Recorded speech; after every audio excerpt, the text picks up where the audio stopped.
Bonjour. Comme d'habitude, est-ce qu'on peut commencer par faire un point infirmerie, Ouais. notamment des nouvelles de Ratao? Rafa, comme on l'avait programmé, bien mieux cette semaine, donc il postule à être dans le groupe pour vendredi. Les autres, rien de plus? Non, rien de plus. Non, il ne reste plus que notre ami Rhys. Justement, vous en parlez, on peut avoir quelques nouvelles de Rhys? Ça suit son cours, voilà, il est toujours en phase avec les kinés. On sait que ça va être long, mais il a le moral, et puis il est avec nous tout le temps, donc ça c'est important. Oui, il est avec le groupe quand même. Ouais, il est avec le groupe.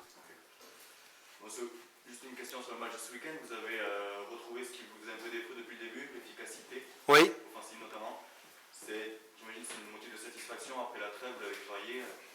Oui, on travaille tout le temps, mais après, savoir à quel moment ça va se déclencher. C'est vrai qu'au niveau des respective goals, c'était notre meilleur match offensif, donc ça doit nous inciter à aller dans cette direction. Vous apprêtez à jouer à Lyon vendredi. Oui. Traverse une période compliquée. Pour vous, c'est un bon moment pour les prendre, ou au contraire, la bête blessée? Oui, il y a les deux, hein. On le verra après le match, mais Lyon forcément va être extrêmement mobilisé pour rompre une spirale négative. Donc ça ne va pas être simple. Et puis nous, on va jouer notre Vatou. On n'a rien à perdre là-bas. On joue dans un super stade contre une super équipe. Donc je dirais la motivation va être optimale aussi chez nous. Le but du jeu, ça va être de les faire douter d'entrée. C'est comment on appréhende un match comme ça face à une grosse équipe pour le coup? Très en difficulté. Oui, on l'a déjà eu avec PSG chez nous, avec Lille, avec Nantes, des équipes qui sont du niveau européen. Donc on commence à prendre la mesure de ces adversaires-là et c'est toujours compliqué. Bien sûr, les faire douter, d'être solide, mais aussi d'être quand même avec le ballon, de rester dans ce qu'on sait faire. Ce match, vous allez devoir vous passer de Michael. Oui. C'est un élément incontournable quand même Oui, de l'équipe, on peut le dire. c'est vrai. Vous avez son remplaçant déjà? Oui. Le poste, comme ça a été, comme il est rentré, ça sera Kevin qui est le plus à même à le remplacer. Un très jeune joueur du centre de formation, mais toujours fier que nos jeunes du centre de formation puissent montrer leur qualité. Justement, il est très jeune, 18 ans. Oui. Est-ce que vous pouvez nous parler un peu de lui? Vous l'avez lancé particulièrement à droite cet été d'ailleurs, alors qu'il est formé dans l'axe. Oui. Vous nous le présentez un petit peu? Oui, c'est plus un profil central, mais comme il va très vite et qu'il aime bien aussi aller vers l'avant et prendre les options offensives et qu'il a du coffre pour répéter les efforts et puis qu'on avait un besoin à ce poste-là parce qu'on n'avait personne. Donc on l'a très vite, pendant la préparation, préparé à ce poste-là et à chaque fois qu'il est rentré, il nous a amené des satisfactions. Donc le nombre, voilà, il est jeune, mais le nombre d'années c'est pas important, c'est la qualité du joueur qui est important et Kevin en a. Le fait qu'il soit jeune, justement, débuter sa première titularisation au Fort Coel, c'est quand même un stade énorme avec un public qui risque d'être encore plus bouillant que d'habitude. Hein. Est-ce que vous avez besoin de lui parler, de le mettre en confiance? Comment ça se passe? Non, bon déjà on l'accompagne toutes les semaines et notamment avec Stéphane qui s'occupe des défenseurs, donc c'est un jeune qu'on accompagne beaucoup, à qui on discute beaucoup.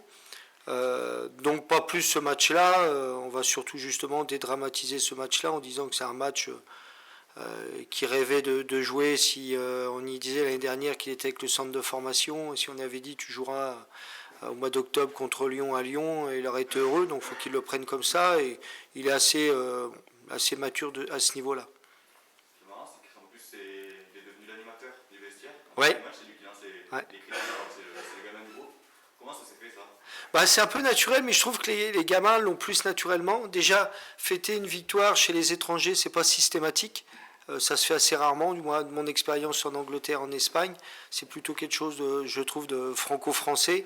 Et souvent, les jeunes, comme ils font ça dans leurs équipes de jeunes, ils ont pris le lead là-dessus, et puis ça arrange tout le monde, puis ils le font très bien, donc tout le monde est content. Ce qu'on espère, c'est qu'on pourra le réécouter après le match. Bon, justement, on a parlé de l'absence de Mickaël et la titularisation de Kevin. Est-ce que ça vous amène aussi à repenser la défense? Est-ce qu'elle sera à 4 ou à 5? Alors c'est des options qu'on a à chaque fois. Pour l'instant, j'ai rien décidé, mais de toute manière, les défenseurs se sentent à l'aise dans les deux systèmes. Donc, je déciderai demain. En ce qui concerne le poste d'avant-centre, en ce moment, c'est compliqué malgré la belle performance face à Montpellier. Thaïs, ses statistiques face à Montpellier justement ont été compliquées. Les entrées d'ado depuis le début de la saison, c'est aussi. Comment faire pour arriver à retrouver un avant-centre qui arrive à marquer des buts, à peser plus sur le jeu? Alors, faut persévérer. Et puis, je pense que Thaïs a été malchanceux, parce que pour moi, il a marqué un but qui a été sauvé sur la ligne. Alors, forcément, comme il n'est pas rentré, on n'en tient pas compte. Mais au niveau de l'action et de tout ce qu'il fallait faire, il l'a fait. Et puis, il faut persévérer. On sait très bien, on avait connu ça l'année dernière avec Rhys. Rappelez-vous qu'il y avait une grande période où il ne marquait pas. On sait que les attaquants, voilà, ils ont des périodes moins prolifiques. À nous de le soutenir, à lui de persévérer. Et il a les qualités pour, comme il l'a fait depuis le début de saison, pour nous aider. Donc voilà, on le soutient et lui, il est dans un état d'esprit de persévérance. À chaque conférence de presse, vous nous parlez aussi beaucoup des expected goals cette année. Oui. Est-ce que voilà, c'est une nouvelle manière de travailler pour vous, de se baser sur des statistiques, de s'intéresser un petit peu à tout ce qu'on ne voit pas, on va dire, et à ce qui est plus mathématique? Bah, bien sûr, on a des datas qui ont toujours, et des statistiques qui ont toujours enrichi notre analyse. Maintenant, elles sont beaucoup plus pointues. Avant, on parlait de tir cadré, mais c'est vrai qu'un tir cadré à 40-30 mètres du but et puis un qui est à 5 mètres du but, la dangerosité n'est pas la même et les expected goals, c'est ce qu'ils calculent en fait. Et c'est très intéressant parce que voilà, les tirs cadrés sont pas assez précis, les expected goals sont un peu plus intéressants parce que ça montre qu'on est dans la dangerosité de nos attaques. Donc forcément, les datas nous amènent un petit peu plus de précision sur les anciennes statistiques classiques, je dirais. Bonjour. Bonjour. On va faire un petit retour sur le match qui vous a opposé à Montpellier. Ouais. Quelle réaction en tant que coach vous avez sur ce qui s'est passé, notamment dans les tribunes, lors du match, sur les mesures de sécurité qui ont été mises en place? Je me suis déjà exprimé après Montpellier, mais pour vous, je vais faire une exception, parce qu'il ne faut pas que je refasse toutes les conférences de presse que j'ai fait au préalable. Bon, comme vous savez, je ne suis pas trop responsable de la sécurité. J'ai exprimé ma déception, comme Olivier Dalloglio, la déception lorsqu'il y a des événements comme ça qui se produisent dans un stade où il y a une super atmosphère, où il y a des familles. Donc pour nous, les acteurs, on est un peu peinés de voir ça parce que ça nuit au spectacle et puis et aux familles qui viennent de voir le match. Vous n'êtes pas concerné, mais vous êtes directement touché quand vous êtes sur la pelouse. Est-ce que Oui. vous pensez que les mesures de sécurité étaient à la hauteur d'un match classé à risque? Je suis incapable de vous prononcer à ce demande-là, parce que ce n'est pas mon domaine de compétence. C'est comme si vous demandiez aux responsables de la sécurité savoir si l'animation offensive que j'ai mis, notamment sur les coups de pied arrêtés, est efficace. Et le responsable de la sécurité va dire, malheureusement, au niveau football et au niveau coups de pied arrêtés, je ne vais pas pouvoir vous aider. Et moi, c'est pareil au niveau de la sécurité. Je discutais avec... je vais finir. On m'avait interrogé, il faut que je réponde. Je discutais avec Christophe Pélissier, qui est un local, puisque l'ancien entraîneur de Lorient, qui est de Revel, et qui était pour Prime Video. Et il me disait, c'est la première fois que je découvre le stade, parce que nous, chaque fois qu'on va dans les stades, on voit le vestiaire et le banc de touche. C'est-à-dire qu'on ne sait pas ce qui se passe dans les tribunes, comment on rentre, comment on ressort, etc. Et il me disait qu'il découvrait ça.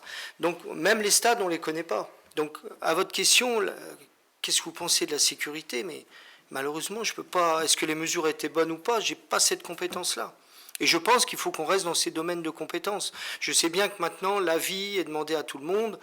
J'ai un avis sur le foot. Si vous me demandez un avis sur la politique nucléaire française, j'en ai un, mais il n'est pas bon, parce que j'ai aucune compétence là-dessus. Vous comprenez ce que je veux dire? Donc, sur les règles de sécurité, je ne peux pas vous aider, malheureusement. Mais je suis sûr qu'un responsable de sécurité serait prêt à donner plus d'informations que les miennes. Bonjour, est-ce qu'on peut avoir un mot sur Alessia Garcia qui vient de livrer sa 200e prestation sur le Ouais. match de durée, avec un match très obtenu en plus. Comment on s'appuie sur ce genre de joueurs quand on les a dans un groupe? C'est un joueur qui a une grosse expérience. C'est un des plus expérimentés. 200 matchs, je crois. Il n'y a que 2 joueurs ou 3 joueurs dans mon effectif qui ont connu la Ligue 1. Et lui, il en a fait 200. C'est un joueur, c'est un guerrier, c'est un soldat sur qui on peut toujours compter. Quand il ne fait pas des choses bien, il reconnaît, il essaye de retravailler pour les améliorer. Et j'étais étonné de sa prestation parce qu'il a eu une semaine impactante avec la sélection. Il a fait 2 gros matchs dans la semaine. Et on s'attendait à ce qu'il souffre plus que ça. Et il a honoré largement sa 200e. Et aussi 200 matchs dans un club, c'est rare dans le football actuel. Et sa fidélité, forcément, est à mettre en valeur. Et c'est quelqu'un qui est très apprécié du groupe et du staff. Je reviens un peu sur la question qui a été posée sur les expected goals. Vous en parlez très vite après le match dans l'interview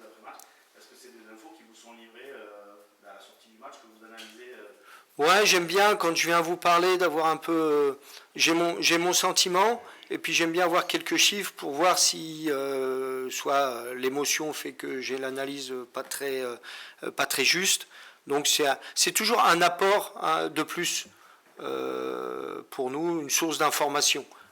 Et des fois qui confirme ce qu'on pense, puis des fois à l'inverse qui nous mettent le doute sur notre analyse. Je trouve que c'est un bon complément. Et c'est vrai que tous les entraîneurs, maintenant, comme on a des données, on les regarde. Alors, attendez, juste ça. Merci. Bonjour coach. Bonjour. Sur votre, est-ce qu'on peut faire un point aussi sur votre début de saison, même si c'est Oui. un peu plus que le début. Vous êtes sur ce que vous aviez prévu, un peu mieux, un peu moins bien. On aimerait toujours faire mieux. Je trouve que c'est assez satisfaisant aujourd'hui, forcément après une victoire contre Montpellier, parce qu'on voit bien qu'on est au début et entre avoir 11 points et seulement 8, c'est pas la même chose. Donc pour l'instant, l'équipe est assez fragile. Je trouve surtout la satisfaction, c'est qu'on progresse petit à petit avec une jeune équipe.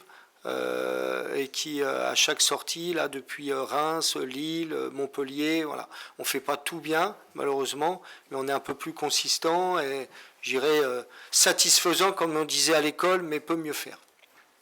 Donc le bilan est satisfaisant. Satisfaisant et peut mieux faire. Il y a les deux quand même, les informations. Bonjour. Enfin, j'ai jamais de questions du monde féminin. Bon, bah, c'est une grande première. Ah, oui, oui, exactement.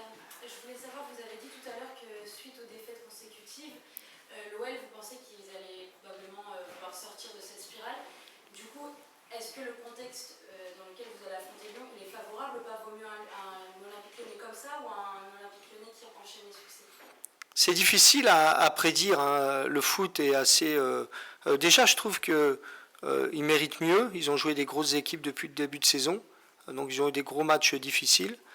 Ça reste pour moi une grosse équipe qui doit être dans le top 5 minimum. Ils ont un retard à l'allumage, mais la qualité est là. Je ne sais pas, c'est difficile à prédire de savoir si c'est une bonne chose ou pas. On le saura après le match.